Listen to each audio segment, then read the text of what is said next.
हजुर नमस्ते अच्छा दाजु के छ हालखबर तमला कहिले भन् त ए डन डन डन 2-4 दिन भयो अच्छा मेरो पछि बोतला खाने यार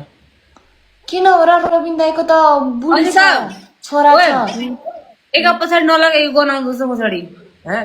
यता पश्चिमेली भाषा आउँदो रहेछ बिउला पनि मेरो गाउँको बहिनी म अछामको यो पनि अछाम के हो पहाडको एउटै हो हैन जे पनि कमसेकम भाषा नयाँ बोल्यो खुसी लाग्यो आफ्नो भाषालाई प्रतिनिधित्व गर्यो रिप्रेजेन्ट गर्यो आफ्नो भाषा कहाँ छोडिन्छ त यार त्यही ड्रेसअप लगाउन छोडिन्न भाषा पनि छोडिन्न ए डन तिनका पछाडि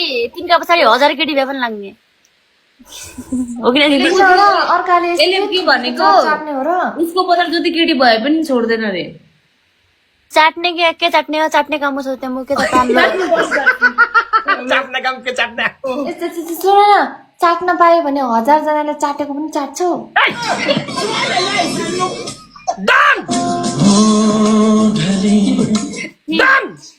यसैसा नबोला है मुनिको भन्दैन यसै बोलेछि दिस इज डिस्कस्टिङ के भन्छौ अनि तिमी चाट्ने कामै गर्छौ भन्छौ डन मिल त्यसो भने डन तमी कसरी के बोल्नी छौ नापो केही छैन के इज्जत सिज्जत भन्ने तमी छाडा मात्रै बोल्न आउँदो के तमीलाई तमीले भनेको तमी उल्टो मात्रै बोल्नी जहिले पनि तमी उल्टो कुरा सुन तमी जहिले तमी उल्टो कुरा बहिनी सुन बहिनी छाडा बोल्दै मात्रै गति पनि छ फेरि त बुझ्दैन के